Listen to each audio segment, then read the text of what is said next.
T'imagines Vincent Lindon, il marche comme ça langoureusement vers Juliette Binoche, il se fait attaquer par des ninjas de part et d'autre. Là, il se passe quelque chose. Là, oui. Là, on fait des entrées. Moi, je vous fais le déclic. Juliette? Oui, c'est vrai. Mais je m'attendais pas à cette intervention.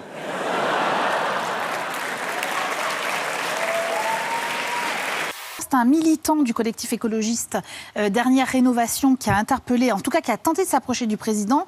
Le service de sécurité l'a repoussé. Et puis c'est Emmanuel Macron qui est revenu à sa hauteur. Et là, vous allez le voir, s'ensuit un échange assez tendu, voire très tendu entre les deux hommes. On ne peut plus demander gentiment. C'est nos vies qui sont en jeu, on ne peut plus demander gentiment, monsieur. Vous êtes la démonstration d'une forme de violence civique. Antisocial, tu perds ton sang-froid. Repose à toutes ces années de service. Mais ne dites pas ça. C'est pas un débat.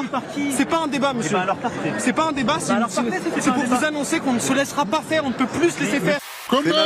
Qu'est-ce que tu dis, le monsieur? Qu'est-ce qu'il dit? Nous sommes avec Stéphane Manigold, restaurateur. Bonjour Stéphane. Salut les GG, salut tout le monde et salut la France qui travaille, les artisans et ceux qui sont en vacances, c'est les vacances. Oui, donc je c'est salue vrai. aussi ceux qui se reposent parce qu'ils ont durement travaillé. J'espère que t'as quand même de la peine pour tous les gens qui cherchent aussi du travail. Non, on s'en fout, c'est des feignants. On recrute, C'est des feignants, c'est des feignants.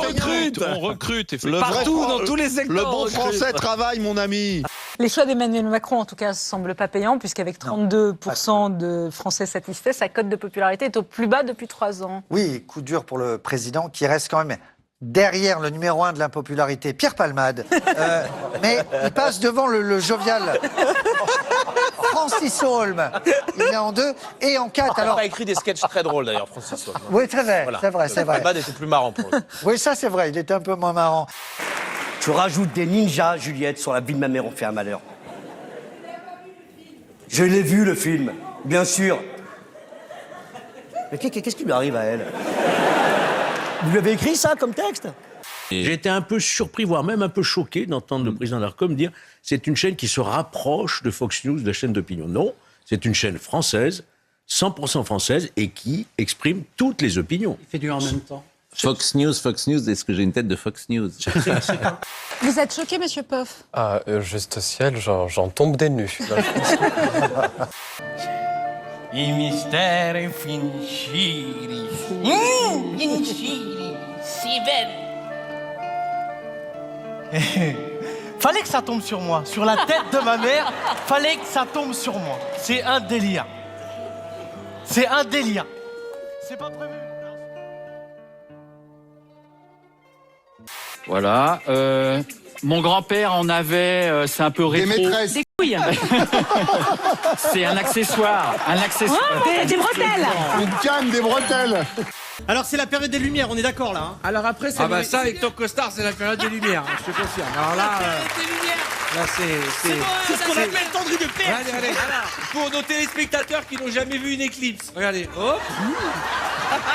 En tout cas, là où ce qu'on voulait dire... Oui, ce qu'on voulait dire. Ce qu'on voulait dire qui était important, c'est que le cinéma, enfin la famille du cinéma, c'est... Le t-shirt était même pas repassé. Mais Ça je m'énerve, moi, ça m'énerve. Pardon Léa, mais ça me... Tu repasses le t-shirt, tu peux arrêter une cérémonie. Pardon, on y retourne. En 4, alors ça c'est un petit point d'histoire. C'est Joseph Gailletti qui est l'inventeur du papier toilette simple épaisseur. Alors, vous voyez, on n'est pas contre le papier toilette simple épaisseur jusqu'au jour où, un petit peu pressé, on se met involontairement un doigt dans l'anus. Ça nous est tous arrivé. Et c'est un petit moment suspendu, c'est un moment sucré-salé, c'est un moment... aigre-doux. J'ai fait une boulette, une toute petite boulette. Il y a une dame toute mignonne dans la file pour entrer. Alors vous savez, on est là, on sait pas quoi faire, on a son manteau dans les mains, on piétine. Et puis moi, gentil, je lui dis « Ah, c'est votre première fois au César ?» Elle me dit « Oui ».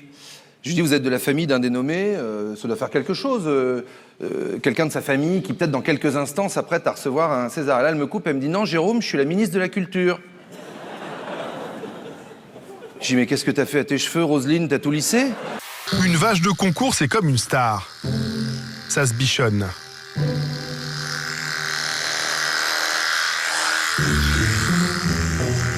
Du grand art pour certains.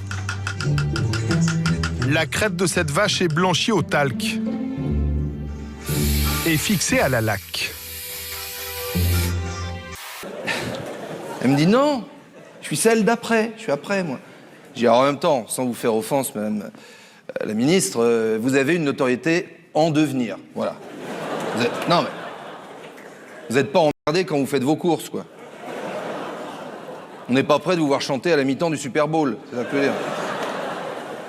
Ça ressemble à une fake news, mais c'est une information très sérieuse. Rihanna sera la star du Salon de l'Agriculture qui s'ouvre demain à Paris.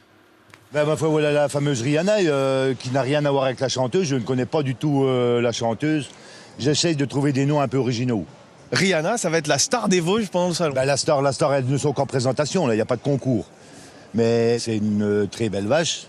Reste maintenant à les garder propres toute la nuit.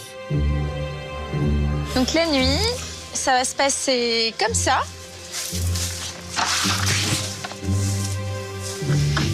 Alors ça va se passer derrière les vaches, éviter qu'elles se salissent. Voilà. Allez, va, Flo. Ils étaient allés ramasser à 3 potes, donc, hein, ces deux camarades, à peu près toutes les sortes de chiens possibles de Paris qu'ils avaient mis dans des seaux en plastique énormes. Et ils allaient sur le pont qui était, je crois, le pont Bir Hakeim. Je ne suis pas sûr que ce soit le Bir Hakeim, peut-être celui d'avant. Et ils attendaient les bateaux-mouches. Oh non! C'est vrai? Je rêve où il pisse dans mon eau et ensuite il la boit. Dégueu. J'aime pas les babouins. Ils se grattent les fesses, se reniflent les doigts et ils boivent mon eau. C'est pas sympa. Et le point cuisson de 20h, c'est le dernier de la semaine pour Thomas Benoît, voilà, notre chef du restaurant Ardent. Vous allez être regretté, cher Thomas. C'est vrai? Bon, j'essaierai de revenir. Non, c'est pas vrai. Une autre fois.